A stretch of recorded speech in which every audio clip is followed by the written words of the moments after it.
Hmm. So, we are now here in Toronto, Pearson. Another viaje, another vacation. And wala lang, usap lang kami.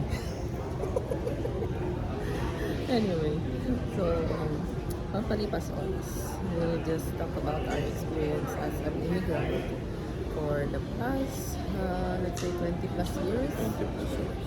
Yeah. And starting from the Philippines, and then Abu Dhabi, and then now in Canada. So, let's discuss, let's say, our experience sa mga airline or airport. Yeah.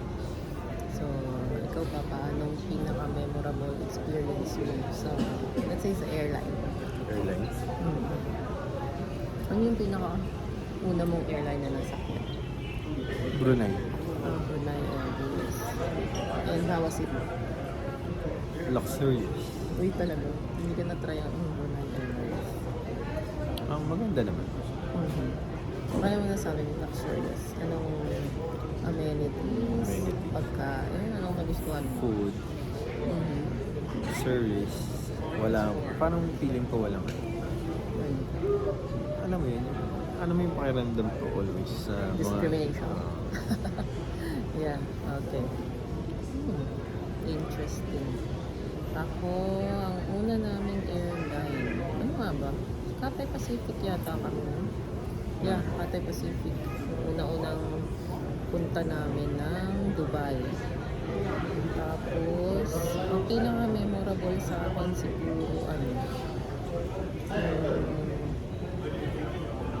nung na-upgrade ako ng free sa Cathay Pacific. So, that was, first time ko mag-travel namin. Ako lang. Nung umuwi ako. Tapos, that's via Dubai. And then, Cathay Pacific. Ano siya? Economy lang ako. Hindi ko maalam.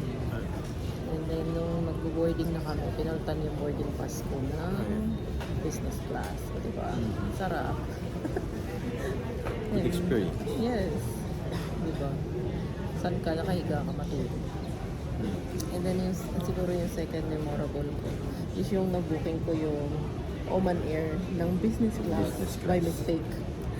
So, Yan yung mistake na masarap. yung nagkamali, ang hihinayang, pero yung mga kasama tuwan-tuwa. hindi ko talaga siya alam na business class yung nag-book ko that time. Tapos, Oman Air siya from Abu Dhabi. And then, nung malapit na yung flight, saka ko lang, di ba, sabi ko, business class pala siya. And then, apat tayo na. So, with the girls. Pero parang hindi ko naramdaman o naanuhan yung mura o mahal yung ticket that time. Wow. Oh. Hindi. Parang may difference, pero May hindi siya. certain difference, pero yun. And, Na-enjoy mo naman siya. Kahit nagkamali, na-enjoy mo din sa loob. Charge the experience. Charge the experience. Kaya, di ba, libre ka ng lounge. Comfortable ang flight. Kasi, UAE is, ilang oras? Almost 9 hours, no? Tapos kung ano pa yun, yung direct flight. Pero kung may transit, minsan umabot din ng 13 hours. Ikaw, ano pang mga experience mo sa airline na hindi mo makalimutan? Sa airlines. Yung maliliit pa yung mga bata. Okay. Like, what? Yung parang tawag doon. Yung, kasi maliliit pa sila, di ba? Merong umiiyak. Merong hindi comfortable. Yeah.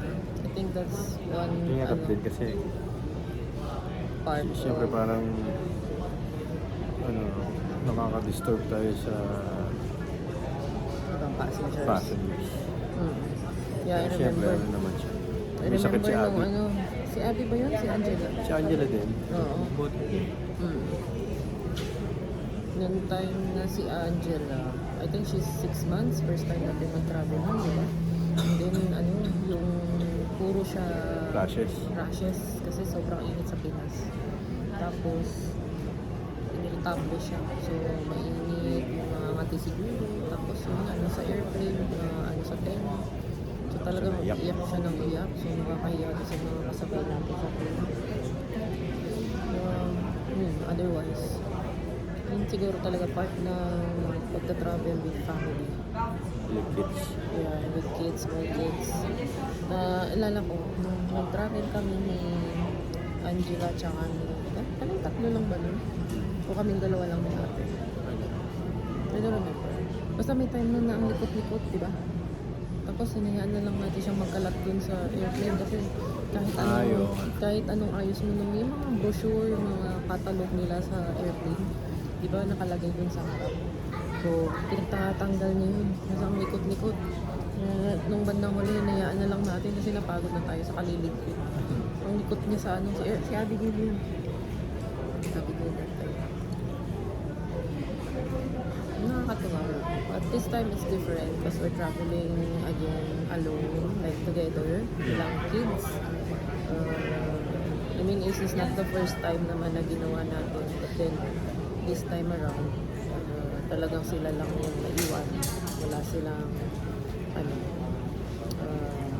adult or Okay na din sila kasi malalaki na sila. yeah. And then I just hope na ano, maging way din to for them to be responsible, maging independent sila as young adult, lalo na si ate. They look after each other habang tayo naman ay may inaasikaso outside the country. Correct. So, this is our first time na mag-fly through Air Canada. So, let's see anong experience and we'll just manage our expectation. Lalo na, first time. So, we'll just enjoy the trip. Okay. Bye guys!